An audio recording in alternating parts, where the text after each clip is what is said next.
Target matapos ngayong Agosto ang ginagawang inner lane sa bahagi ng barangay Soro-Soro Karsada sa Batangas City. Pero ang outer lane ng ginagawang kalsada hindi pa tiyak kung hanggang kailan matatapos ayon sa DPWH. Narito ang report ni Denise Abante. Nabuhusan na ng semento ang karugtong na 100 metrong kalsada sa bahagi ng 300-meter inner lane sa barangay Soro-Soro, Batangas City. Matatanda ang kabi-kabila ang aksidente ang naitatala sa lugar noong manakaraang buwan dahil sa nakatiwangwang noon na pagawain. Pero halos wala na raw na-aaksidente ngayon ayon sa residenteng si Harry. Saksi raw siya sa naging pagbabago dito. Wala na pong masyadong nababangga. Gawin na lang maayos para hindi wala nang maaksidente.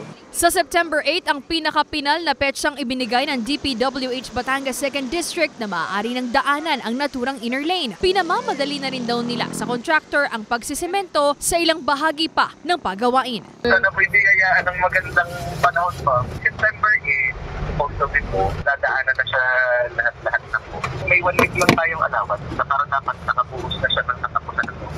Ginhawa rin daw sa mga residenteng gaya ni Sandy oras na matapos na ang proyekto. Maganda po at matatapos na rin yung maiwasan ng aksidente dyan.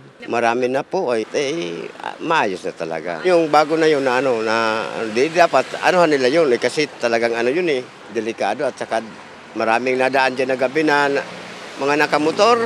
Minsan kalabog na dyan makikita mo may nakatihaya na tao. Bagamat patapos na ang inner lane, hiling naman ng ilang residente gaya ni Mang Henry na maisaayos din ang outer lane. Bagay na hindi pa raw bahagi ng proyekto ng DPWH Batangas 2nd District. Ang kasama lang po sa atin ay inner lane stop po. Yung nakaprogram natin, siya mag-condition na.